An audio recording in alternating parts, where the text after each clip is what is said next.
Students, इस video में मैंने आपको डैफोडिल्स की समरी बहुत ज़्यादा इजी वर्ड्स में करवाई है। ये वीडियो देखते ही आपको समरी याद हो जाएगी। समरी को लेके बच्चों के काफ़ी कमेंट्स आए थे कि टीचर, समरी टोटल कितने मार्क्स की होती है और समरी की लेंथ कितनी होनी चाहिए।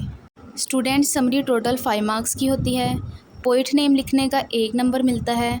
मेन पॉइंट्स लिखने पे 2 नंबर मिलते हैं। कोटेशन ऐड कर दें तो 1 नंबर। करेक्ट स्पेलिंग और ग्रामर का सही यूज़ करने का 1 नंबर होता है। हर स्टूडेंट को समरी में मार्क्स की डिस्ट्रीब्यूशन का और साथ ही समरी की लेंथ का मालूम होना चाहिए ताकि वो उसके अकॉर्डिंग समरी तैयार करके फुल मार्क्स गेन कर सके।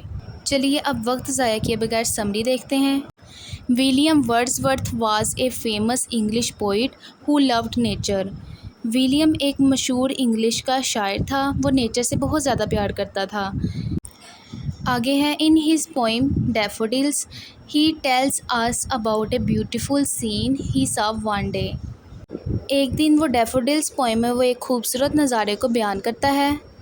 While walking near a lake he suddenly saw thousands of golden daffodils flowers.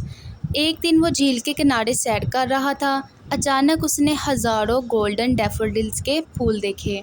Daffodils फूल हैं और इसकी मैंने ऊपर पिक्चर भी लगा दी हुई है, ये वाली पिक्चर है, ठीक है, ये डैफोडिल्स है। तो जो आपकी बुक में है वो ब्लैक कलर में थी, तो मैंने सोचा कि मैं इधर ना क्लियर पिक्चर लगा देती हूँ ताकि आपको पता चल जाए कि जो डैफोडिल्स हैं वो किस तरह के फ्लावर्स हैं। आगे, they were growing under the trees and dancing happily in the wind. फूल दरख्तों के नीचे थे और हवा में झूम रहे थे। इसके बाद है, the flowers were spread along the lake and looked very beautiful. फूल झील की तरफ फैले हुए थे और बहुत ही खूबसूरत नज़र आ रहे थे। स्टूडेंट्स, इस पैराग्राफ में आपको जितने भी बोल्ड वर्ड्स नज़र आ रहे हैं, जैसे ये विलियम वर्ड्सवर्थ, उसके बाद डैफोडिल्स और ये गोल्डन, इसी तरह आपने मार्कर के साथ हाईलाइट कर देना है हर पैराग्राफ में इम्पोर्टेंट वर्ड्स को। और इस पैराग्राफ के बाद मैंने एक कोटेशन लिखी हुई है, ये देख लें। 10,000 सा आई एट ए ग्लांस। इसका मतलब है एक नज़र में शायर ने 10,000 फूल देखे।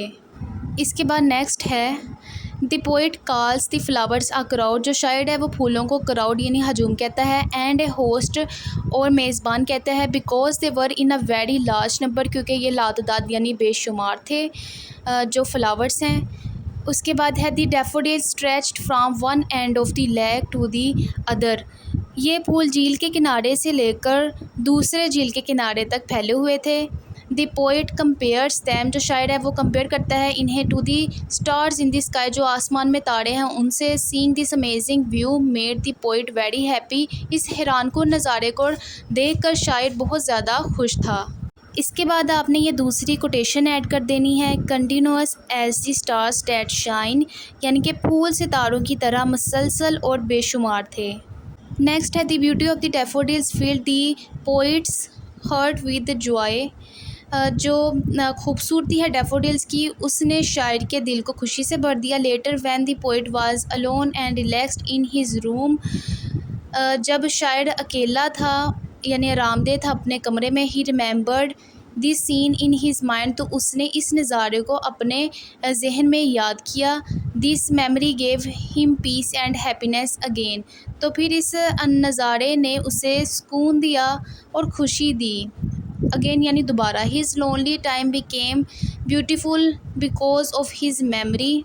शायर का तन्हाई का वक्त जो है वो खूबसूरत बन गया इस याद की वजह से। That is why he says, इसी वजह से वो कहता है, and then my heart with pleasure feels.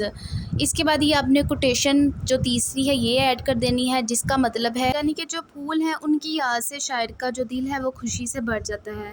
ये थी आपकी समरी, ठीक है जी, जो मैंने बहुत ज़्यादा इजी वर्ड्स में आपको करवा दी है। आप इस समरी को तैयार कर लें, इंशाल्लाह आपके फुल मार्क्स आएंगे। अगर आपने किसी और की बुक से तैयार करनी है या आप कर चुके हैं तो आप सिर्फ इन कोटेशंस को ऐड कर दें अंदर अपनी समरी के, तो इंशाल्लाह तब भी आपके फुल मार्क्स आएंगे। स्टूडेंट्स, इसके अलावा अगर आपका कोई भी क्वेश्चन हो तो आप कमेंट बॉक्स में मुझसे लाजमी कीजिएगा, मैं आपको फ़ौरन रिप्लाई करूँगी। और साथ ही आप मेरे चैनल को सब्सक्राइब कर लें ताकि आपको मेरी न्यू वीडियो का नोटिफिकेशन मिल जाए। जज़ाकल्लाह।